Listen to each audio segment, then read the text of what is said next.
And now to introduce our 2 o'clock Interfaith Lecture Series here in the Hall of Philosophy, where this week we are presenting the theme, The Spiritual Power of Humor. Our distinguished guest today is Rabbi Joseph Telushkin. Rabbi Telushkin, named by Talk magazine as one of the 50 best speakers in the United States, is the author of Jewish Literacy, the Most Important Things to Know About the Jewish Religion, its People, and its History. The most widely selling book on Judaism of the past 2 decades, Jewish Literacy has been hailed by leading figures in all the major movements of Judaism and has been published in a 3rd edition. In March of 2016, Touchstone, Simon & Schuster reissued Why the Jews, the Reason for Anti-Semitism, which Telushkin co-authored with Dennis Prager, and which Rabbi Harold Kushner hailed upon publication as, quote, the wisest, most original, and provocative book on the subject I have ever read, end quote. Rabbi Telushkin's earlier book, Words That Hurt, Words That Heal, became the motivating force behind Senators Joseph Lieberman and Connie Mack's 1996 Senate Resolution number 151 to establish a, quote, National Speak No Evil Day, end quote, throughout the United States. He has also written the quintessential book on Jewish humor. That's why we're all here today. Larry Gelbart, author of MASH and Tootsie, said that, I don't know if Jews are really the chosen people, but I think Joseph Telushkin's book makes our strong argument that we're definitely the funniest. Rabbi Telushkin appeared in a CNN 8-part documentary on the history of comedy, broadcast earlier this year. He also co-authored with Dennis Prager one of the most influential Jewish books published in the last 40 years, The 9 Questions People Ask About Judaism, hailed by Herman Walk as the intelligent skeptic's guide to Judaism. In 1997, his novel, An Eye for an Eye, became the basis for 4 episodes of David Kelly's Emmy Award-winning ABC TV series, The Practice. He also co-wrote an episode of the TV series Touched by an Angel for Kirk Douglas and was the co-writer with David Brandis of the 1991 film The Quarrel. Quite a resume. Rabbi Telushkin was ordained at Yeshiva University in New York City and pursued graduate studies in Jewish history at Columbia. He resides in New York with his wife, Dvorah Menashe Telushkin, and they have 4 children. The title of Rabbi's lecture today is, not surprisingly, The 50 Best Jokes and What They Say About the Human Condition. I should have said the 50 best Jewish jokes and what they say about the human condition. Let's be real specific. You will be pleased to know that Rabbi Telushkin will do a book signing immediately after this lecture, and that will be over on the porch of the Hall of Missions, and that his books will be sold there as well. Rabbi Telushkin presented a wonderful lecture here for us in 2009, and when we determined that this week would be on the spiritual power of humor, we knew that he needed to be with us again this week. And I told him that all of the earlier lectures this week were just a warm-up for him. We are most grateful to the Joseph and Hannah Gartner Endowment Fund for their sponsorship today of the Interfaith Lecture. The Department of Religion is enormously pleased to welcome Rabbi Telushkin back to this podium, and so I ask all of you now to join me in expressing our great pleasure that he can be with us for this important conversation. Please welcome our good friend, Rabbi Joseph Telushkin. Thank you. My memories of Chautauqua are so warm, as are my memories of Marine, and I really, really am happy to have had this opportunity to return. The subject I'm speaking on, which really is ethnic humor, is also a somewhat controversial subject. And the reason is because ethnic humor paints with very broad strokes. In ethnic humor, there are no individuals. There are only stereotypes, and those stereotypes can be dangerous. If a joke begins an Irish guy, there's a good chance the joke's going to be about drinking. If the punchline to a Jewish joke depended on a Jew being drunk, no one would laugh. Not because there aren't Jewish drunks, but the stereotypical image of Jews is sober. We all know what happens to different groups. In Italian jokes, Rodney Dangerfield says, I used to work in an Italian nightclub that was so tough, on the menu they had broken leg of lamb. So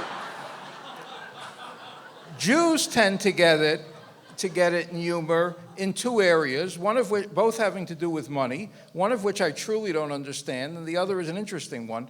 The one I don't understand is Jews is cheap. I don't think that is a common Jewish characteristic.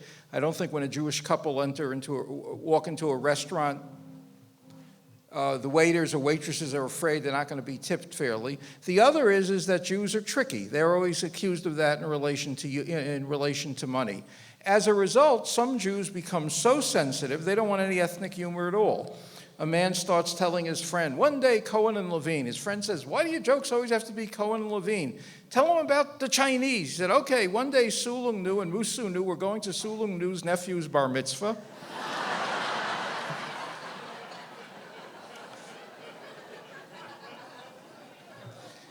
People who oppose all ethnic humor are conveying the impression that all ethnic and religious groups are exactly the same. But in order to believe that they're exactly the same, you have to believe that culture, religion, and history have no impact on a people. But if they do, certain traits will become more pronounced among certain groups. They're sufficiently similar so that we can all learn and all experience what others are experiencing, but certain things become more pronounced. If Jews have a distinctive culture, religion, and history, certain traits will become more pronounced. For example, nervousness is commonly associated with Jews, and I think is not unrelated to the history of anti-Semitism. The old definition of a Jewish telegram was, a telegram arrives, you open it up, it says, letter to follow, start worrying. So what are some of the areas of particular concentration in humor? One very central one is parent-child relations. And I'm convinced that its centrality goes back to the first legal document in Judaism, the Ten Commandments. And often when I've asked people, it's amazing, everybody's familiar with the Ten Commandments, but Gallup polls and polls that have been done of Americans show most Americans can only name about two or three. And sometimes I'll do a lecture or a study session with people just on the Ten Commandments and their contemporary meaning, and I'll ask people, let's name them collectively. No one person can name more than one. And I find that the one that usually gets named first is honor your father and mother. So there it is, smack in the middle. And people say, well, there's nothing surprising. Obviously, a religion is going to put central emphasis on parent-child relations. It actually is very unusual for a religion in a foundational document to emphasize the parent-child relationship, because new religions are usually trying to alienate children from their parents. When you think of cults in the United States, one of the immediate associations is to try and drive a wedge between parents and children. Christianity, throughout its history, has been a bulwark of support for the family, except for the very first generation when it was being established. So Luke quotes Jesus as saying, no one can come to me without hating his own father, mother, sister, and brother, his own life. And then, to give further expression to it, there's a tale told. This is going to lead up to something humorous, so don't. There's a tale told in the Gospel of Matthew that a young man comes to Jesus and says, I want to be your disciple, what should I do? Jesus says, follow the commandments, enumerates several commandments, follow me. And he says, but first I have to go home to bury my father who has died. And Jesus says, let the dead bury the dead, you follow me. In other words, let the other spiritually dead people there bury your father. Obviously, no act would drive a wedge between a child and his family as not attending his father's funeral. I was making that point once, and somebody says, but wasn't God's first commandment to Abraham to leave his father's house? I said, you're right, but he was 75 at the time. He was entitled. So the good news, of course, is that there is this central emphasis on the parent-child relationship. But humor obviously isn't interested in the good news. Humor is interested in what happens when the relationship becomes too intense. 3 elderly Jewish women are sitting on a bench in Miami Beach, each bragging how devoted her son is to her. The first woman says, my son is so devoted that for my birthday last year, he catered an affair for me down here in Miami, even gave me the money to fly my friends down from New York.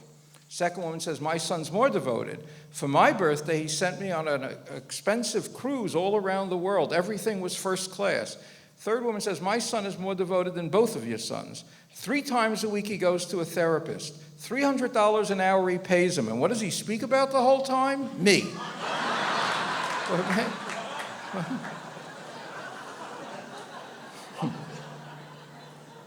That joke sort of combines 2 themes in Jewish humor, Jewish mothers and psychiatrists. Why do I say psychiatry also ranks as a theme? Jews have long been known for having a proclivity for medicine, and within medicine, psychiatry has been a favorite specialty. And both Jews and non-Jews associate Jews with psychiatry. One reason, obviously, being the most famous psychiatrist ever lived was Freud. Freud and his entire inner circle were Jewish, which is why when Freud established the International Association of Psychoanalysis, he insisted on the one non-Jew in the groups, Carl Gustav Jung, C.G. Jung, as being the first president, because Freud feared that otherwise psychiatry would just be dismissed as a Jewish science and had nothing to teach the rest of the world. And that's indeed how Jung, that was one of the reasons. Jung was obviously also a very accomplished psychiatrist. In any case, the early Jewish jokes about psychiatry dealt with the inability of Eastern European Jews to understand these sophisticated new concepts. A mother has a very tense relationship with her teenage son, constant explosions in the household. She brings him to an analyst. After 2 sessions, the analyst says to the mother, he speaks to her privately, says, your son has an Oedipus complex. And the woman says, Oedipus schmedipus, as long as he loves his mother.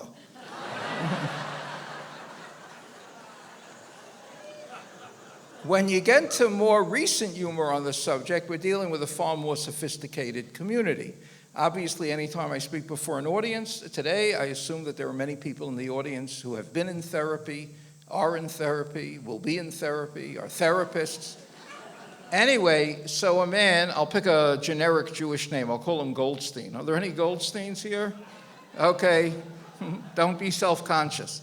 Okay, so anyway, Goldstein has been in therapy for 10 years, seeing his therapist twice a week. At the end of 10 years, the therapist says, listen, we've really dealt with all of your issues. Everything that comes up now, you actually can analyze on your own. You don't have to keep coming to me. Goldstein's thrown into a bit of a panic. He says, doctor, I'm very dependent on these visits. The doctor says, listen, here's my home telephone number. If anything ever comes up, just call me. 2 weeks later, Sunday morning, 6 a.m., the phone rings in the doctor's house. It's Goldstein. What happened? He says, I had a nightmare. I woke up in a sweat. I dreamt you were my mother. So the therapist says, so what'd you do? He said, well, I couldn't fall back asleep, so I got out of bed. I analyzed the dream the way you taught me in therapy. And then what happened then? He said, well, I still couldn't fall back asleep, so I went and had some breakfast. What'd you have for breakfast? Just a cup of coffee. You call that a breakfast?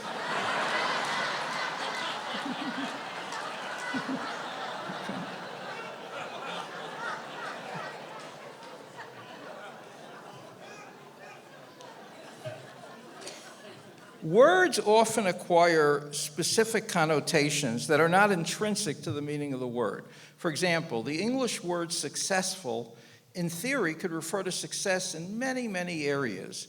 But in spoken American English, the word successful generally has a monetary connotation.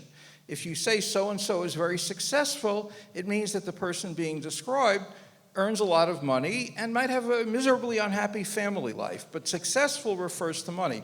Conversely, if you say somebody is not successful, it means they're not doing well financially, even though their life might be very beautiful in many other words.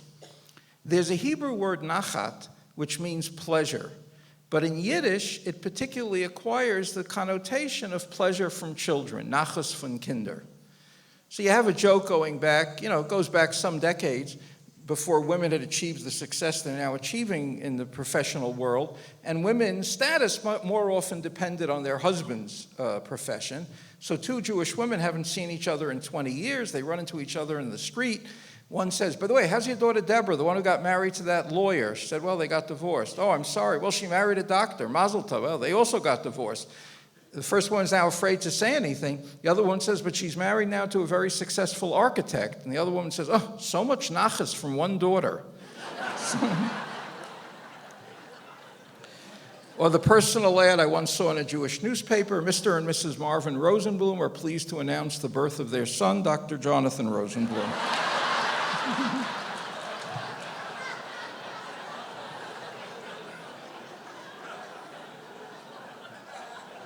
Jewish life has often been strongly family-centered, and, it's an area of concern. I'm curious, how many people here have children 30 or over who are not married? Okay. No, it's a lot. I didn't get married till I was 39, and believe me, it caused my parents aggravation. And I've gone on. I happily now have 4 children. So I just pointed out to maybe soothe anybody who's concerned about this issue. Anyway, there's a story they told in Israel. When Israel was created in 1948, the Jewish population there was about 650,000, and it doubled in the first 3 years of its existence, because of an enormous migration of Jews from DP camps, Holocaust survivors, and because most of the Jews at that time fled. That was the other refugee problem. They fled the Arab world, including virtually the entire Jewish community of Yemen. Many of these Yemenite Jews showed up in Israel. Some of them claimed tremendous old age. You had people who said they were 140 years old, 150 years old. There were no adequate birth records. Anyway, one day in Tel Aviv, an elderly Yemenite Jew walks into a life insurance office and says, I want to buy a policy. The agent sees that the man's no youngster. He says, how old are you? 72. He says, you're 72? You're too old. We can't sell you a policy. The man says, that's not fair. You sold a policy last week to my father. The agent says, your father? How old's your father? 95. The agent says, that's impossible. The man says, check your records. He goes into the back office, checks the records, sees that the man's 95-year-old father had applied for a policy, been examined by a physician, found to be in perfect health, and sold the policy. He said, okay, we'll sell you a policy too. Come in on Tuesday for a medical checkup. I can't come in on Tuesday. Why not? My grandfather's getting married. Your grandfather's getting married. How old is he? 117. Why is he getting married? His parents keep pestering him.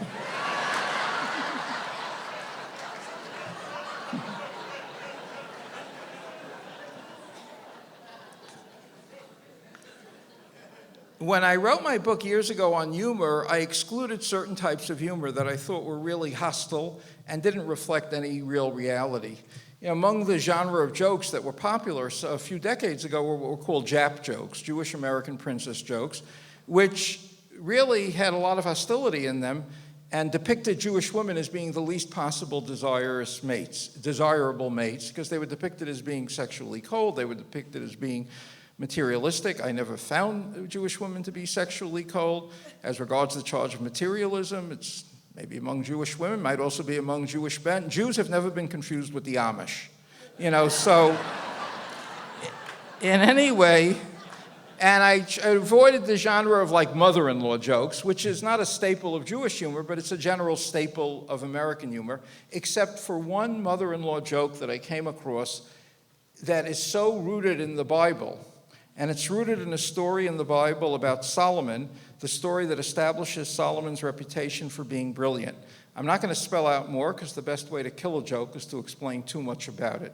Anyway, about 200 years ago in a small shtetl, a small town in Russia, there are 2 young women of marriageable age, but it's a small town. There are no eligible men. So the fathers of the 2 women enter into negotiations with a yeshiva about 200 kilometers away, and it's arranged that 2 of the young students there will be sent for these 2 girls. They set out in a horse-drawn carriage. It's attacked by Cossacks. One of the boys is killed. The other one just manages to escape with his life. He shows up in the town, and immediately both mothers said, he's the one destined for my daughter. The boy actually doesn't know who he was supposed to be destined for. And so a fight erupts. They finally end up in front of the local rav, in front of the local rabbi. The rabbi questions the fathers, questions the mothers, questions the boy. He can't reach any decision. He doesn't know which girl he's destined for. He's desperate. He turns to his assistant, his shamus. He says, bring me a sword. We'll cut the boy in half. Each girl will get half. One mother says, don't do that. You'll kill him. The other mother says, go ahead and cut. The rabbi says, that's the mother-in-law.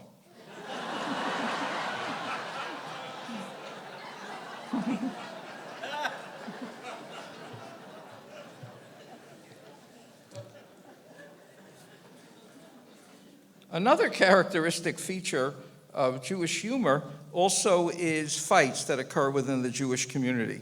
You know, I've often said only an anti-Semite could believe in the protocols of the elders of Zion, that the whole Jewish world could be unified in some conspiracy. Anybody who knows the Jewish world from within knows how the conflicts that take place. It's like my friend Rabbi Irving Greenberg used to say, he says, I don't care what denomination in Judaism you belong to as long as you're ashamed of it. You know, because none of them have achieved their mission of tikkun olam, of perfecting the world under the rule of God. So what we find is an interesting thing. Jews, as a rule, have generally shied away from physical fighting. They have the old 19th century story, a Jew's challenge to a duel he's forced to accept. He says, but if I'm late, start without me. So then what do Jews do with their anger, and how do they discharge their anger?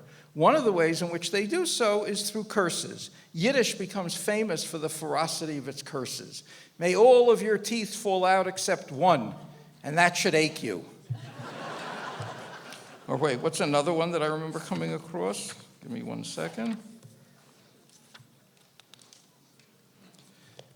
Yes, I'll think of it later. This is terrible for my timing here. Okay. I will think of it later, and I will tell in the question and answer period, I'll come back to it. But, you know, Jackie Mason, this is one of the themes that Jackie Mason used to pick up on, as he put it, about the proclivity not to have fights. In this country, Jackie Mason says, Jews don't fight. I don't know if you noticed that. In this country, they almost fight. Every Jew I know almost killed someone. They'll all tell you if he had said one more word, he'd been dead today. That's right, I was ready. One more word. What's the word? Nobody knows what that word is. But the fights take place often in synagogue settings. Now, it's an interesting thing in Jewish jokes about the denominations. Most of the jokes are told either about the Orthodox or the Reform, because humor tends not to focus on the moderate middle. So if a joke begins an Orthodox rabbi, it's usually going to be about somebody very unworldly. And if it, again, remember, I'm not saying jokes really reflect reality. Jokes paint in these broad strokes. If a joke begins about a Reform rabbi, it's going to be about somebody very assimilated. The conservative movement tended to get the fewest jokes, but there is one that I came across. At a well-established conservative synagogue, it's been around about 60 years, they bring in a new rabbi, and every week during services, a fight takes place. When it comes time to recite the Shema, Shema Yisrael, Hashem Elokeinu, Hashem Echad, Hear, O Israel, the Lord our God, the Lord is one, the credo of Judaism, half of the people stand and half of the people sit. The people who are standing say, of course we stand for the Shema. It's the most important prayer of all in Judaism. The people who are sitting say, no, according to Jewish law, if you're seated when it comes time to the Shema, you're supposed to remain seated. The people who are standing yell at the people who are sitting, stand up. The people who are sitting yell at the people who are standing, sit down. It's destroying the whole decorum of the service. It's driving the rabbi crazy. It's finally brought to his attention that at a nearby home for the aged is a 99-year-old man who 60 years earlier was a founding member of the congregation. So in accordance with Talmudic tradition, the rabbi appoints a delegation of 3 to go interview the old man. One of those who stands for the Shema, one who sits, and the rabbi. They walk into the room, and the fellow who stands for the Shema says, wasn't it the tradition in our congregation to stand for the Shema? And the old man goes, no, that wasn't the tradition. The guy's brokenhearted. The other guy says, wasn't it the tradition to sit for the Shema? No, that wasn't the tradition.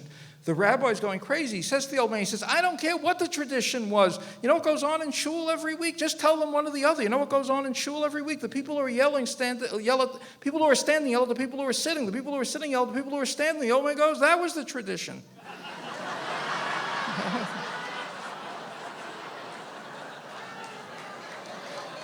Right. By the way, I just found in my notes 2 more Yiddish curses. May you grow so rich that your widow's second husband never has to worry about making a living.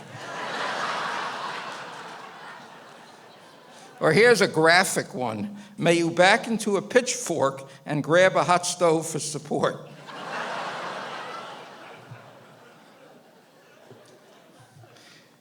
Many Jewish jokes pick up on important themes in Jewish life. For example, take the word tzedakah. Tzedakah is the Hebrew equivalent of charity.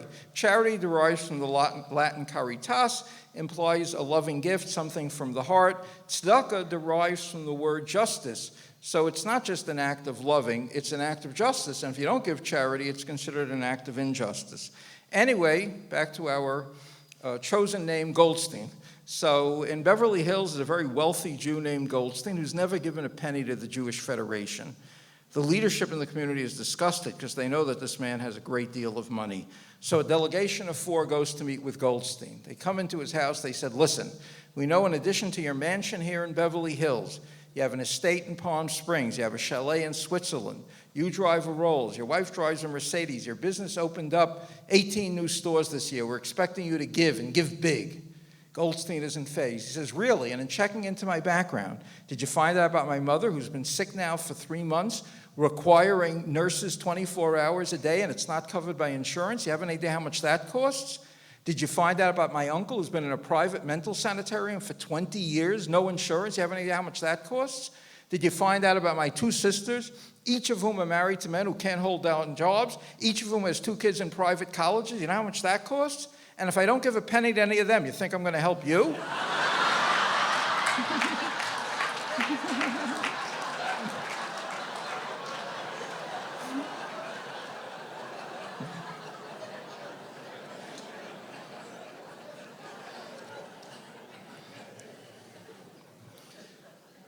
Normally, when people discriminate against a group, among the discriminatory comments they make is they often depict the groups they don't like as being unintelligent. This, however, has interestingly been a feature that has not characterized anti-Semitism. Anti-Semites have often viewed Jews as being quite bright, but they accuse them of using their intelligence in a malevolent manner. In fact, I have a theory that there are 2 groups of people who believe Jews are brighter than everybody else, anti-Semites and Jews. But in any case,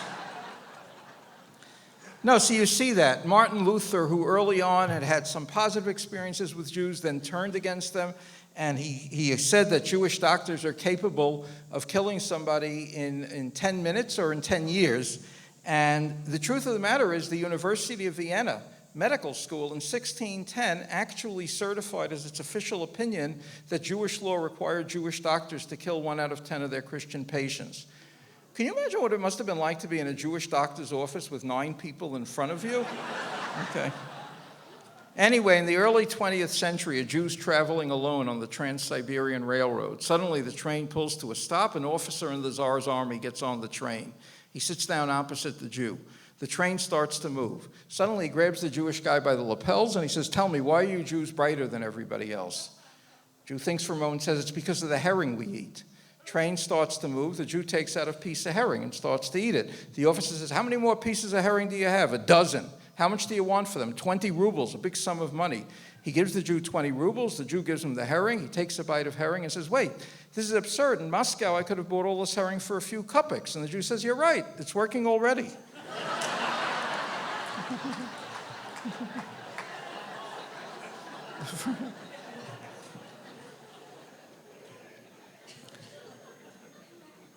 The first scientific effort to explain humor was actually done by Freud. Freud wrote a book over 100 years ago called Jokes and Their Relation to the Unconscious.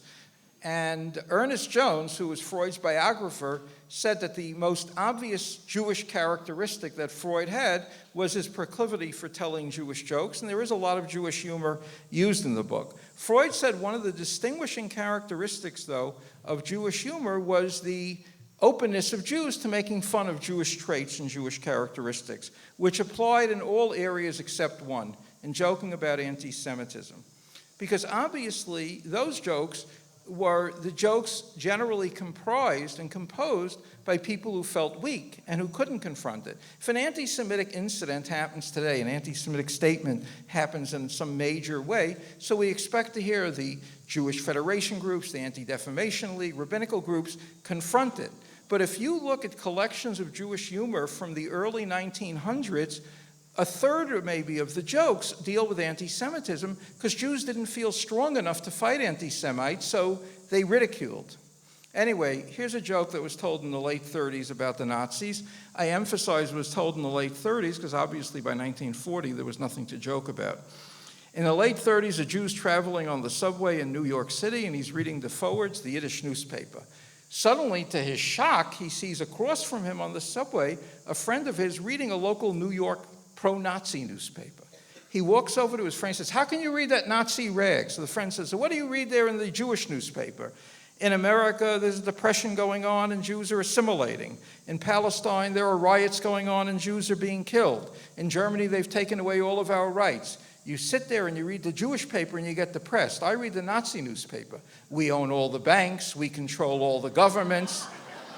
The irony in the joke is, of course, profound. Anti-Semites had long claimed that Jews really did control the world, and even the inability of Jews to do anything during World War II to halt the Holocaust, to get the Allies to bomb the concentration camps in August of '44, when they had total military air superiority over Poland.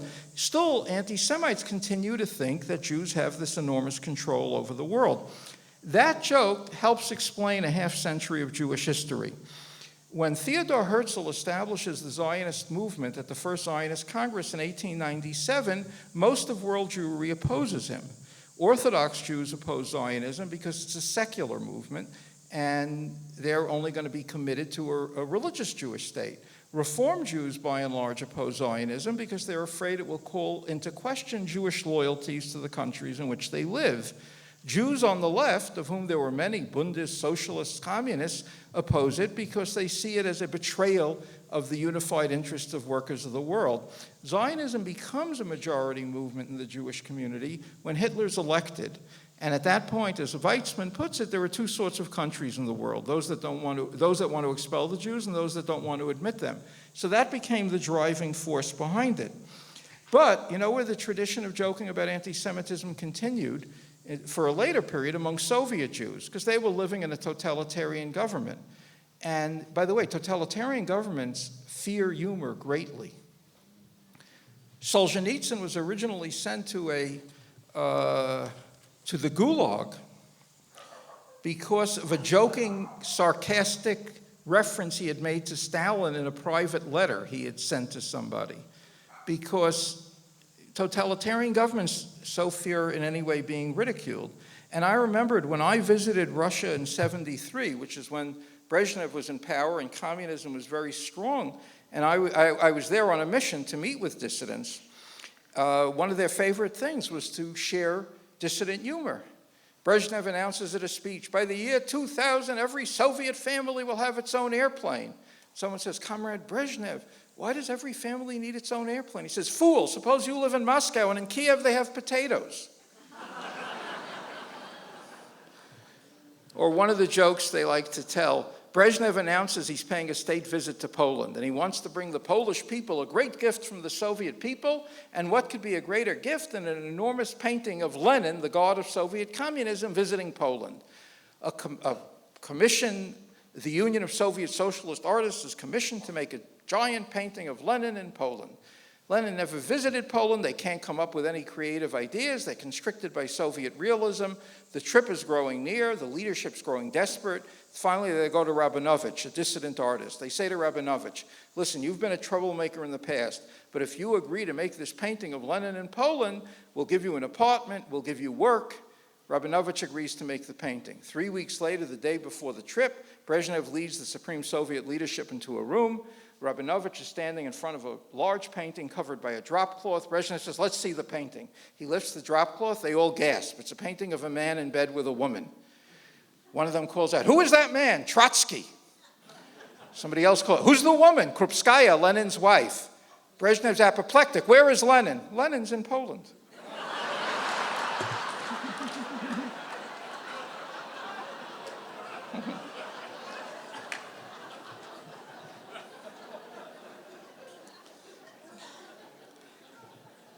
It's very interesting. If you look at the history of Jewish humor vis-a-vis Christianity, there's very little. Jews obviously felt, we're in a more vulnerable position, and you're careful with what you say about more powerful religions. But Jewish jokes dealing with Christianity tended to be directed towards Jews who converted to Christianity.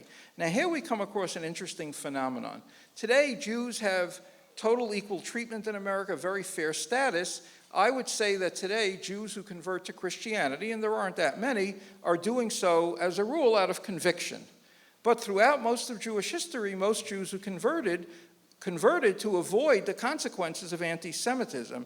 The German theologian Friedrich Schleiermacher, who was not a great friend of the Jews necessarily, but he wanted to see an end to anti-Semitism. He said, because all that anti-Semitism is bringing us is a lot of bad Jewish converts, who convert, but who don't really become Christians.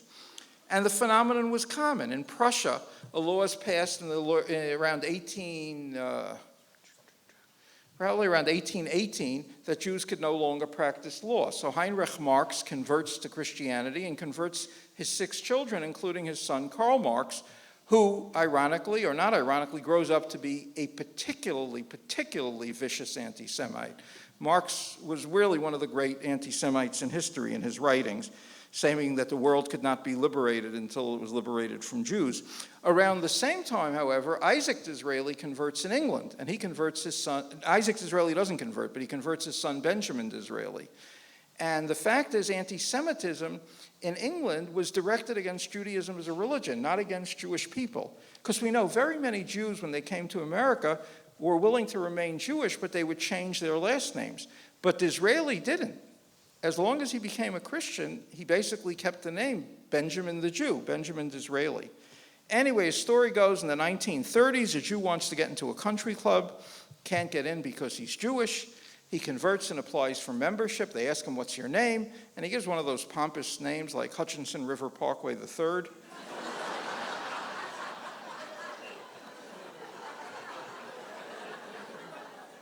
What do you do for a living? I own a seat on the New York Stock Exchange. I also have an estate. I raise horses. Shoo-in for membership. One last question, sir. What is your religion? My religion? Why, I am a goy. Because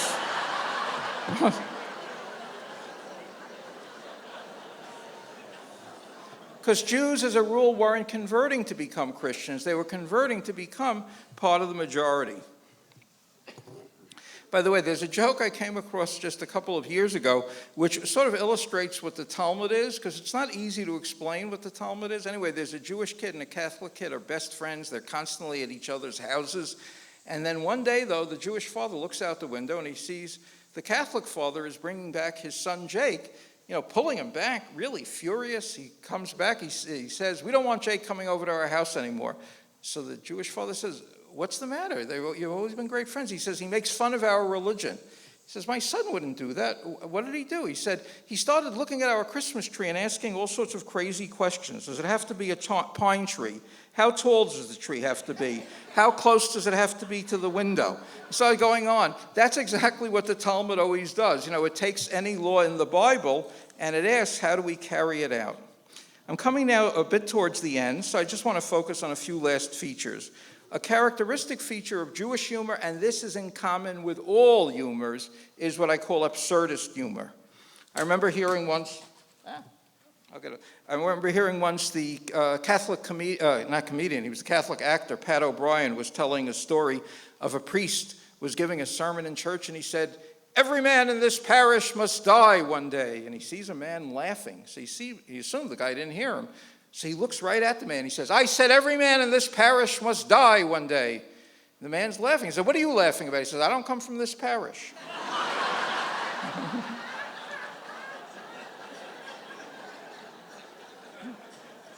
Or the grandmother who was wheeling her grandson in a baby carriage, and somebody says, oh, what a beautiful baby. She says, this is nothing. You should see his pictures.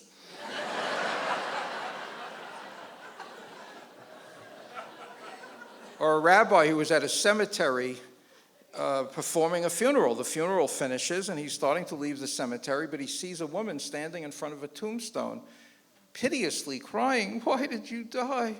Why did you have to die? He feels terrible. He watches for another minute. Why did you die? Why did you have to die? And he says to the woman, who died? She said, my husband's first wife.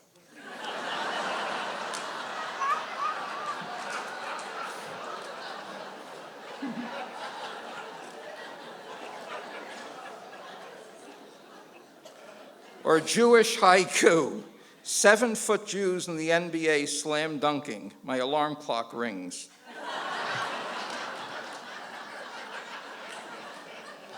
Left the door open for the prophet Elijah. Now our cat is missing.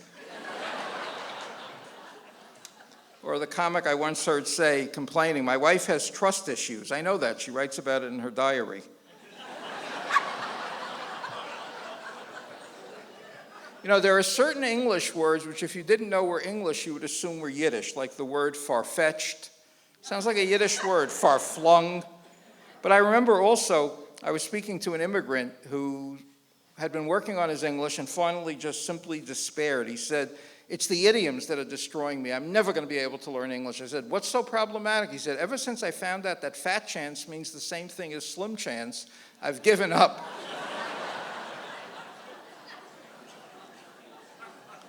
And then there was a story that circulated in the aftermath of the 2000 presidential election, which, as you remember, was a very close election. It all hinged on what happened in Florida, and it was unclear whether it was going to be Bush or Gore. And there's a story I had been told about Joe Lieberman, who was, of course, the Democratic vice presidential candidate that year, that I assumed was just a joke somebody made up. But sure enough, about 2 years ago, I was speaking at an event. It was actually a Chabad event in honor of Hadassah Lieberman, and then Joe Lieberman spoke. And he said it really had happened. He said the morning after the election, he was pretty dejected, because the day before, it looked like he was going to be vice president of the United States. So he came downstairs the following morning in a dejected mood, and his wife cheered him up. She says, don't worry, Joe, in this house, you will always be vice president.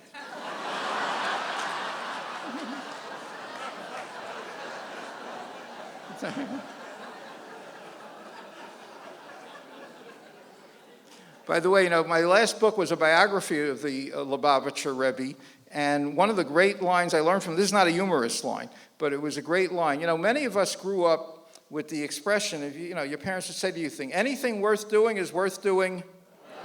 And the Rebbe's attitude was, anything worth doing is worth doing now. And that really had an effect on me. And I really try and take care of things much more quickly, or at least if I don't, I'm aware of the fact that I should be doing it. Anyway, are there any themes that unify Jewish humor? No one theme, it's too broad a genre, but two things come close to doing so, and really come close to reflecting on the human condition for everybody. As you see, most of these jokes are laughed at by Jews and non-Jews alike, because they apply to so many people. In the early years of Israel, airplane travel was much less advanced than it is now.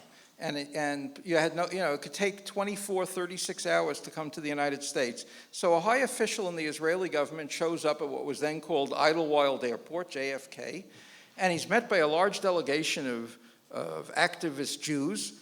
And the guy comes out of the plane, and one of them says, so tell us what the situation is like in Israel in one word. The man says, good. Then somebody says, okay, in 2 words. He says, not good.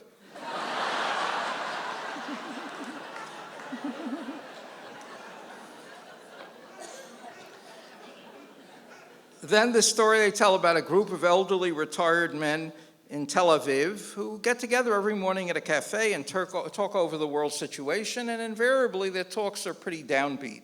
But then one day, one of them shocks them all in the group by saying, you know what, I'm an optimist. They're all taken aback. And then somebody looks at him more carefully and says, wait, if you're an optimist, why do you have such a worried look on your face? He says, you think it's easy to be an optimist?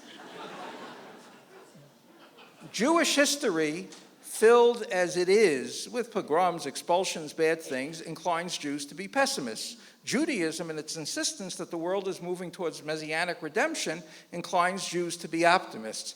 Hence, because of Jewish history, we're pessimists. Because of Judaism as optimists, we end up as optimists with worried looks on our faces. Thank you very much.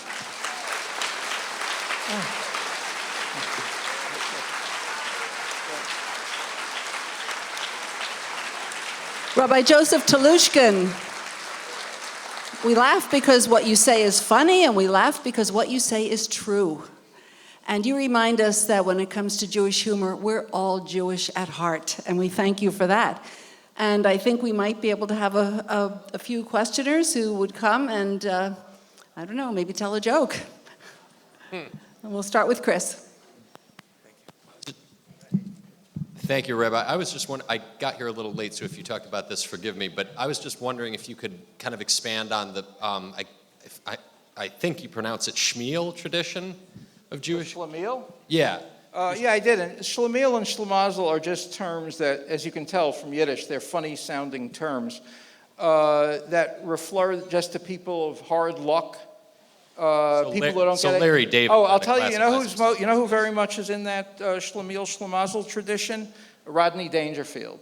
Rodney Dangerfield, you might not realize, though he probably did not look like somebody whose born name was Rodney Dangerfield. His born name was Jacob Cohen. And his whole theme underlying it are the people who don't get respect. And that becomes part of the tradition. So like Dangerfield recalls when he was a kid and he got lost in Coney Island and he said to the cop, "I don't know where my parents are. You think we can find them?" And the cop said, "I don't know, kid. There are so many places they can hide." I told my psychiatrist, "Doctor, I want to commit suicide." He said, "From now on, pay in advance." I called home. I said to my son, "I want to speak to mommy." I heard my son say to my wife, "It's Dad, are you home?" You know, so I mean, that's the tradition. Now, the Schlemiel, as modern hero, Ruth Weiss, who's a professor at Harvard, wrote really on that theme, on how Jews incorporated it, and you know who actually turned it into an art form? Not in his later films, but in his earlier films. That was the whole theme underlying Woody Allen. Woody Allen was sort of the Schlemiel, but then somehow in the end he did get, you know, more of what he wanted. So that was part of it. Jews, I think, have developed a somewhat healthier self-image since then. Thank you. May I do the 501st in 30 seconds? Okay. Okay, so three men are abandoned in the Pacific, and they get to an island, a little small island with a palm tree, and one, of course, is a Muslim, one is a Christian, and one is a Jew. Right. And so the Muslim shimmies up the palm tree, gets some fronds, he weaves himself a prayer rug, and he asks Allah to come and save him. Right. And then the Christian goes up and gets some fronds, he weaves a cross, and he says to Jesus, "Jesus, please come and save me."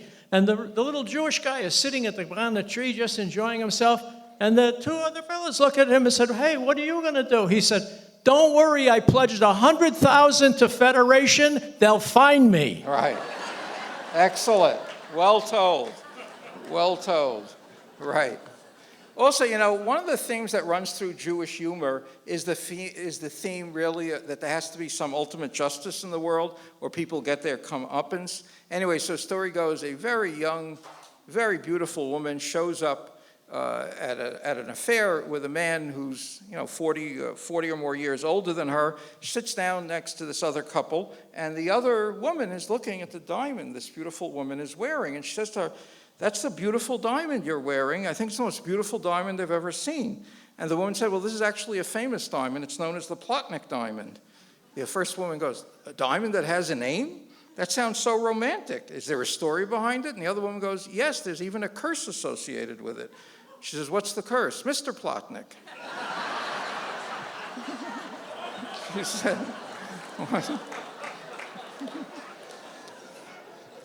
Or talking about the issue you mentioned about Schlemiel, about rabbis, who feel they might not always get enough respect from their congregation. A rabbi has a serious heart attack.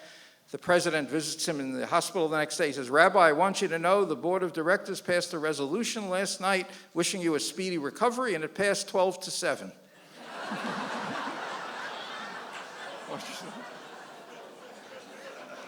Okay.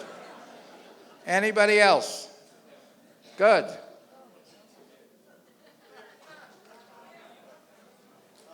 What, did I miss somebody? Okay. Yes, sir. So I'm interested in the realm that humor creates, and it was Maurice Sendak being interviewed about growing up in Hell's Kitchen, New York, who told the story of how he grew up in an area where there were ethnic Jews and ethnic Italians living with one another. Right. You heard this story? I don't know yet. So as he told the story that growing up as kids, they ran together, and it's that Right. business of being a child. And yesterday we learned how the sense of humor actually matures from the neuroscientist into our 40s and Right. and beyond. But anyway, so as children, they're running around together. He said, we didn't know any difference between the Jewish homes and the Italian homes. In both sets of homes, we got our cheeks pinched. In both sets of homes, we were fed until we couldn't feed anymore. He said, the only difference I could see was, he being a Jew, he says, in my home, there was a lot of crying and fetching and all of that stuff. And when I went into these other homes, the Italian homes, there was all this laughter. So I just thought they were happy Jews. Okay, that's a new one. Never heard that one. The question I want to pose you is, I think at its root, maybe this business of humor teaches us something. And I wonder if you'd want to comment on that. Well, humor, I think, highlights the discrepancy between a perfect God and an imperfect world. And it allows it to be expressed without having to frontally become an out-and-out heretic. And it allows it to be expressed in a way that just recognizes that that's the human condition. And I think that, becomes there's always going to be a certain level of suffering. A Jewish woman wakes up at 3 a.m. because her husband's pacing the floor. So she says to him, what's the matter? She says, our next door neighbor, Sam, I owe him $5,000. It's due tomorrow morning. I don't have it. I can't sleep. The woman gets out of bed. She opens up the window and she yells out, Sam, Sam. Finally, a groggy, tired man from the other window opens up. He says, what is it? She says, the $5,000 my husband owes you? He doesn't have it. She slams the door shut, says to her husband, you go to sleep now, let him pace the floor. Right. Or just the little victories that people try and get. Yes? What about the theme of guilt? I thought that was kind of a big element of Jewish humor. Guilt is definitely a theme, and I'll tell you why. At the heart of Judaism is the concept of mitzvah, which is the concept of commandment. Most people who are familiar with the term, many people who are familiar with the term think mitzvah means good deed, which is its connotation in Yiddish, but it actually means commandment. Any religion that's going to be rooted in commandments is going to have, guilt. Anyway, a poor man's living on Social Security, and one day he sees a little ad in the newspaper, in the Times, he sees an ad, boat to Miami Beach, $50. Now, the man, the truth is, really is living on a small Social Security payment, can never afford anything, but $50 he can afford. So he goes down, and it's not a misprint. He's thrown into the hold of a little boat, and men are rowing, and somebody's walking around whipping them to row faster. Takes 2 weeks. They finally arrive in Miami. He's about to get off the boat. He says to the person, I've never been on a boat like this before. How much do you tip the whipper? There is...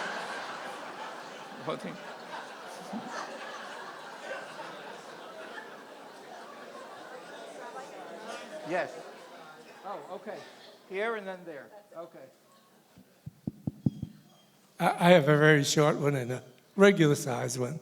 There's this older Jewish lady that's worked in the Karma district all her life, and the guy comes up who happens to be a flasher, and he opens his coat like that. Right. And she says, you call that a lining? Okay. Wait, I got the real joke now. Okay. The real one is the synagogue gets very crowded on the high holidays, and you have to have a ticket to get in. So this guy comes up to the usher, and he says, I have to see Mr. Schwartz right away. Right. And the usher says, you got a ticket? They cost money. He said, no, I don't have a ticket. He says, well, you can't see Mr. Schwartz. He says, well, it's urgent. I have to see Mr. Schwartz. The usher says, you got a ticket? He says, no, I don't have it. He says, well, you can't go in. He says, well, it's a matter of life and death. I have to see Mr. Schwartz immediately. And the usher says, well, he says, I'm going to let you go in, but I'm going to be watching you, and I better not catch you praying. Right. Well-known, good, well told. Thank you. By the way, your first comment about the lining reminded me. I have a very part-time congregation in L.A. It's called because I live in the Upper West Side of New York. But one of the members of my congregation is a woman named Rose Friedman. And the first year I was there, I announced to the congregation that in honor of Rose's 100th birthday, she had taken classes at the Arthur Murray Dance Studio so that she could dance at her birthday. In honor of her 101st birthday, I announced that she had spent 2 weeks in Mexico studying Spanish. But in honor of her 105th birthday, I found out something about her that I hadn't previously known. She was the last living survivor of the Triangle Shirtwaist Fire.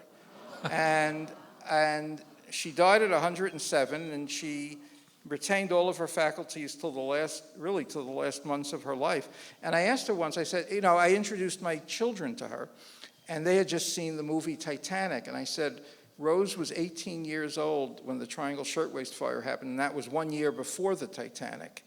And I remember I said, how did you save yourself? She said, when the fire began, everybody started trying to run out.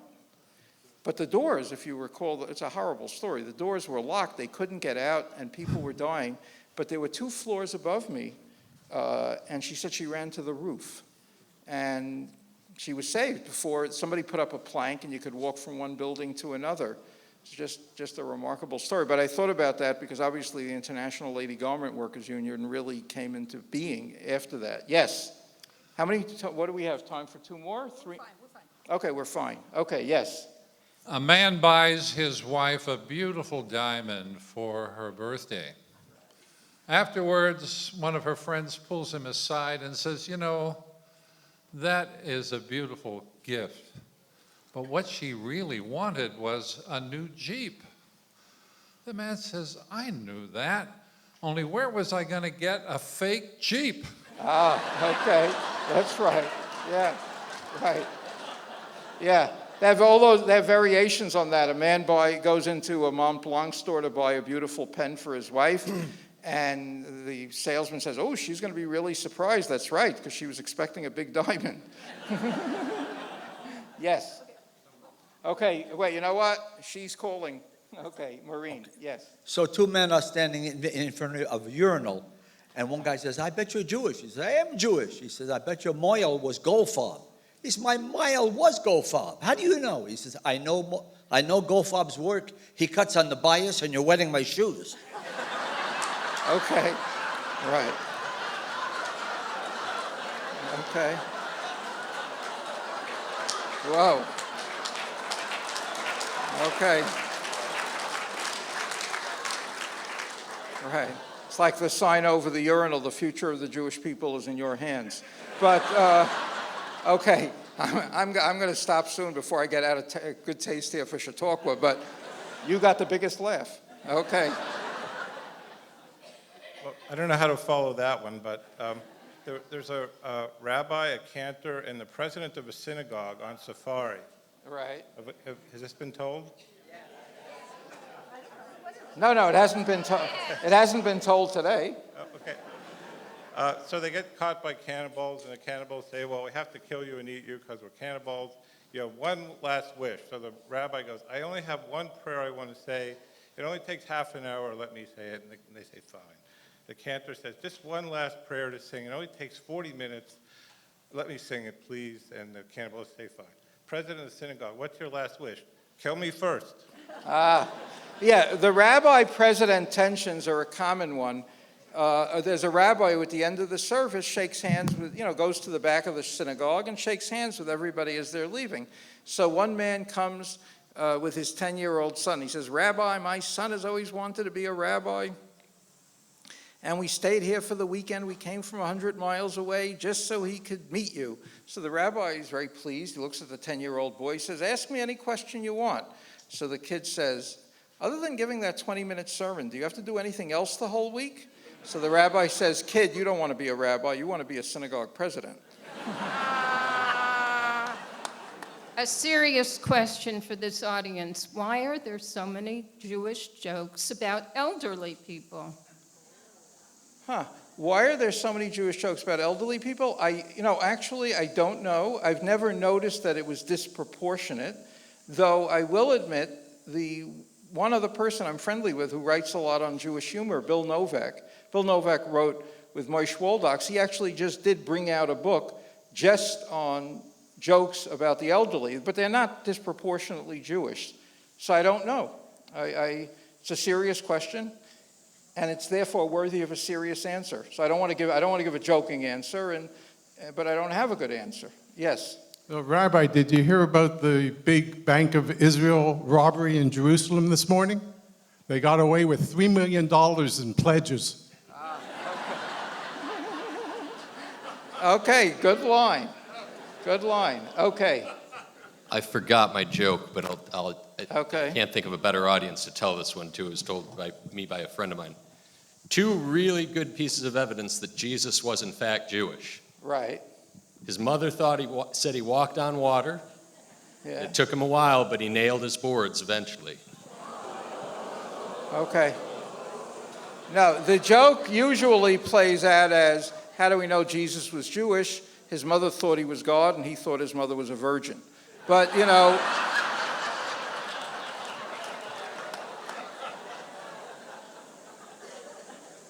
anyway, you know the story they tell of an 83-year-old man comes into a confession, and he says to the priest, he says, "Father, I met a woman last week. She's 26. I have no idea why she was attracted to me, but I slept with her 3 times." And the priest says, "But are you married to her?" "No." So the priest says, "You should go say 5 Hail Marys." So the man says, "Why should I do that, Father? I'm not Catholic." So the priest says, "You're not Catholic. Why are you telling me all this?" He says, "Telling you? I'm telling everybody." You know.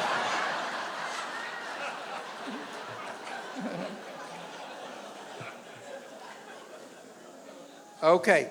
Anyway, this has been a profound pleasure. I look forward to coming back and seeing you all again.